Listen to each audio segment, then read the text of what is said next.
This place went to auction with a reserve price of only $1.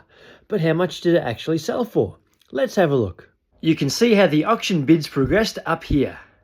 Unfortunately, number 1 Mansfield Street Benalla suffered a horrible fire midway through last year, where it was damaged beyond repair.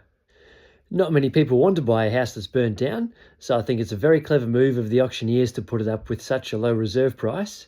But what price would actually make it a good deal? Well, it's a funny thing you should ask that, because I've been thinking about that a lot. And here's what I reckon. To me, it's pretty obvious. You'll have to knock the whole thing down and start from scratch.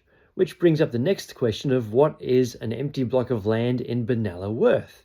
If you go one block over to Unit 2, number 89 Bridge Street, that one sold for $117,500 only 6 months ago, and it was a very comparable land size, only 25 square metres smaller.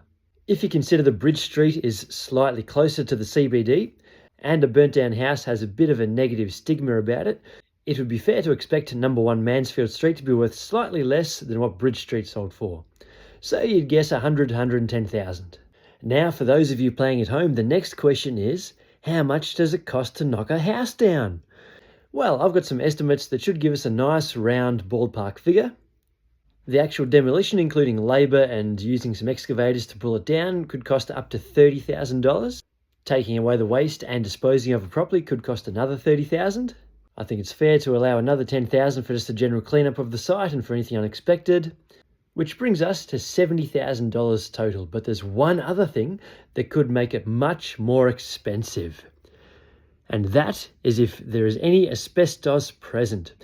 As the house has been burnt down and is in such a mess, it could cost another $30,000 to safely remove any asbestos, which gives you a worst case scenario of $100,000 total costs all in to clean up the property. So now that gives us a pretty simple equation. If we look at the best case scenario of a $70,000 cleanup, and the land is worth about $110,000, then you can safely spend $40,000 at the auction and still come away with a profit. Worst case scenario, and there's a lot of asbestos, and it's going to cost $100,000 to clean up, then you can spend $10,000 at the auction and still come away with a profit. But if you've been following the auction results above my head, you'll see it was well over both of those. So possibly the winning bidder is planning on staying in the area for a long, long time. I've been Jason Hall, and I'm a buyer's agent who helps first home buyers to find their ideal home in Melbourne. Thanks, and take it easy.